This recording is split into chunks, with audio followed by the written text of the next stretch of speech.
कह दिया आप कुछ भी खाओ, भगवान का नाम ले लो, कुछ भी नहीं, सात्विक सात्विक चीज खाओ तब भगवान का लो नाम लो। अब भक्ष्य हमारे सामने है, हमारे सामने राक्षसी भोजन है, अब नाम नहीं लेंगे, अपराध लगेगा। राक्षसी भोजन है और हमने कहा हे अन्नपूर्णा देवी आओ भोग लगाओ, हे ठाकुर जी आओ भोग लगाओ, भैया लेनी के देनी पड़ जाएंगे। जब भी हम खाएं प्रयास करें सात्विक भोजन करें। सात्विक भोजन का मतलब होता है वैसा भोजन जिसमें लहसुन प्याज तक ना हो। यदि वैसा भोजन हमारे सामने है, हम कुछ भी मंत्र नहीं जानते, कुछ नहीं, हम अनपढ़ है, गंवार हैं, बिल्कुल अंगूठा छाप है, भगवान मंत्र के भूखे नहीं हैं, भगवान सिर्फ और सिर्फ भाव के भूखे हैं। हम सच्चे मन से भगवान को स्मरण किए, आइए ठाकुर जी, आइए माता जी, प्रसाद पाइए।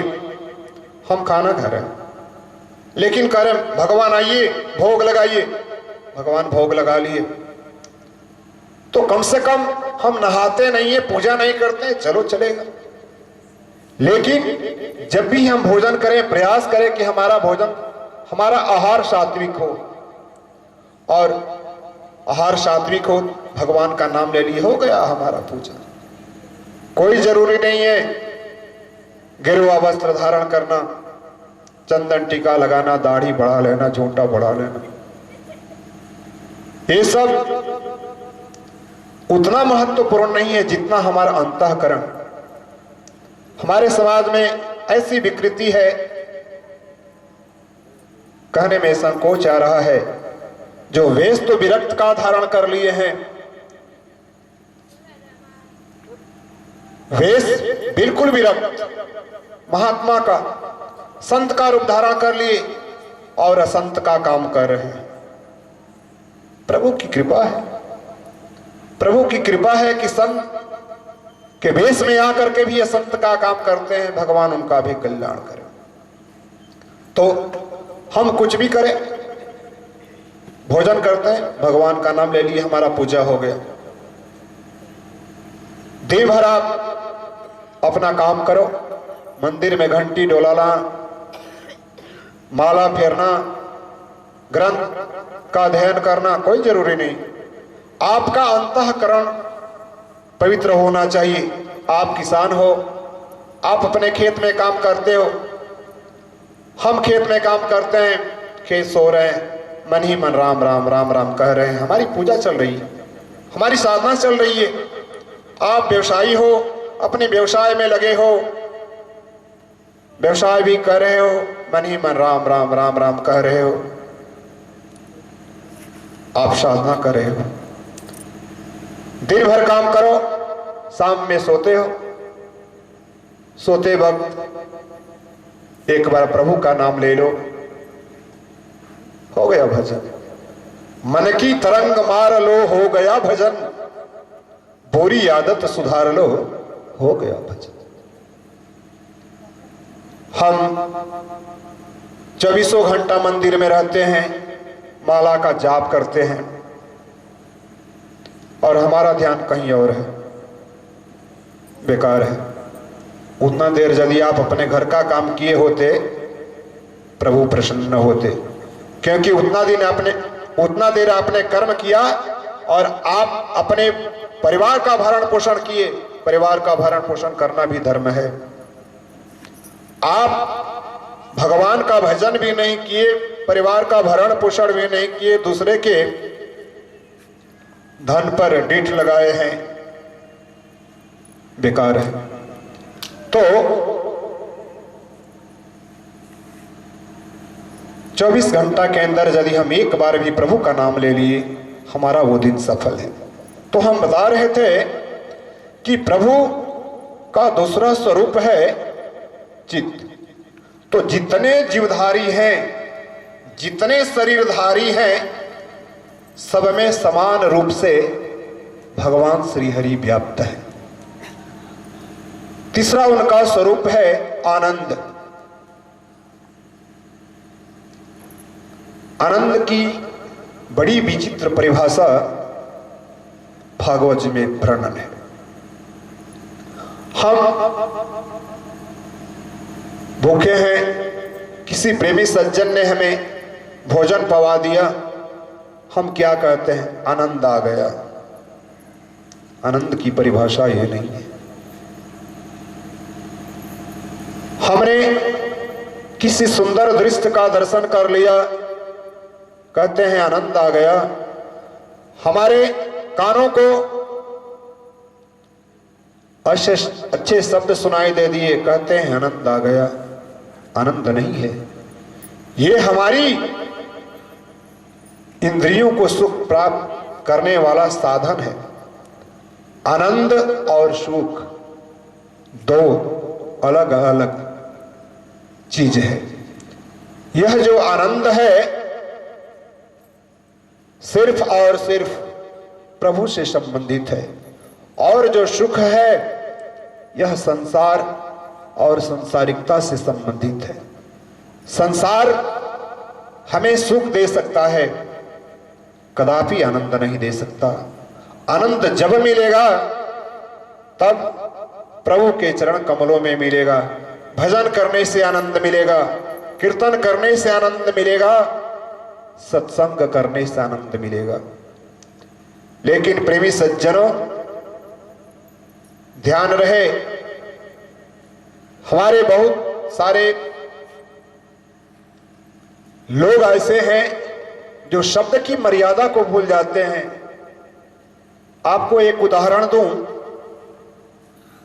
हिंदी साहित्य में एक शब्द है महामहिम, और यह जो महामहिम शब्द है सिर्फ और सिर्फ दो लोगों के नाम के साथ लगता है। पहला राष्ट्रपति और दूसरा राज्यपाल। इन दो के अलावे महामहिम शब्द कभी नहीं लगता, किसी के नाम के साथ नहीं लगता, और जो लगाता है उससे व्याकरण का ज्ञान नहीं, उससे हिंदी साहित्य का ज्ञान नहीं। उसी तरह यह जो आनंद शब्द है सिर्फ और सिर्फ प्रभु के नाम के साथ जोड़ा जाता है। प्रभु के नाम के बाद जो आनंद शब्द का प्रयोग करता है, संसार और संसारिकता के लिए आनंद शब्द का प्रयोग करता है, वो आनंद का अर्थ ही नहीं समझता है। तो हमारे श्री हरि का तीसरा रूप है आनंद। अब भागवत जी में वर्णन आता है, जब भगवान श्री कृष्ण का प्रकट्य होता है तब गाया जाता है, नंद घर आनंद भयो जय कन्हैया लाल की, दशरथ घर आनंद भयो जय राजा राम की। अब नंद घर आनंद भयो जय कन्हैया लाल की ही क्यों कहा जाता है? ये क्यों नहीं कहा जाता कि नंद घर कृष्ण भयो जय कन्हैया लाल की, दशरथ घर राम भयो जय राजा राम की? नहीं कहा जाता। किसी भी संत महापुरुष के श्री मुख से आप ऐसा नहीं सुन सकते। ऐसा ही सुनोगे कि नंद घर आनंद भयो जय कन्हैया लाल की, दशरथ घर आनंद भयो जय राजा राम की। तो हमारे इष्ट देव जो कृष्ण है वही आनंद है, हमारे जो भगवान राम है वही आनंद है, आनंद कहीं और नहीं। भगवान सिर्फ और सिर्फ आनंद स्वरूप है, उसके बाद आनंद कहीं नहीं है। इसलिए आप यदि आनंद प्राप्त करना चाहते हैं तो सारा मान मोह त्याग करके प्रभु के चरण कमल में अपना नेह लगाइए, आपको सच्चे आनंद की प्राप्ति होगी। तो हमारे श्री हरि का पहला स्वरूप सत्य है, दूसरा स्वरूप चित्त है, और तीसरा स्वरूप आनंद है। महर्षि वेद व्यास जी ने काफी रहस्य की बात है, गूढ़ बातें, भगवान को सच्चिदानंद ही क्यों कहा? भगवान क्यों नहीं कहा, नारायण क्यों नहीं कहा, श्री हरि क्यों नहीं किया? भगवान के तो हजारों नाम है, लेकिन महर्षि व्यास जी ने भागवत का पहला शब्द है सच्चिदानंद, पहला शब्द। तो भगवान को सच्चिदानंद कहने से पहले महर्षि वेद व्यास ने बहुत मंथन किया, बहुत चिंतन किया। भगवान 3 स्वरूपों में विराजमान है, ब्रह्मा, विष्णु और महेश। विष्णु के रूप में वे संसार का पालन करते हैं, विधाता के रूप में, ब्रह्मा के रूप में सृष्टि का सृजन करते हैं, और भगवान भूत भावन भोलेनाथ के स्वरूप में सृष्टि का संहार करते हैं, लय करते हैं। तो यहां ध्यान देने वाली बात यह है कि एक शब्द से ब्रह्मा, विष्णु और महेश तीनों देवों का उन्होंने बंधन कर दिया। सच्चिदानंद रूपाया, संस्कृत में विभक्ति आती है। रूप का चौथा रूप रूपाया होता है संस्कृत में। तो हमारे प्रभु तीनों रूपों में सत्य, विष्णु का स्वरूप है चित, ब्रह्मा का द्योतक है, और आनंद भगवान शंकर का द्योतक है। तो सच्चिदानंद शब्द से व्यास जी ने ब्रह्मा, विष्णु और महेश तीनों त्रिदेवों का बंधन कर दिया। कहा कि सच्चिदानंद रूपाय विश्वोत्पत्त्यादि हेतवे, विश्व की उत्पत्ति, लय और संहार तीनों, यहां 3 का काफी गूढ़ रहस्य है। सत विष्णु का हो गया, तो यहां विष्णु क्या करते हैं? संसार का पालन करते हैं।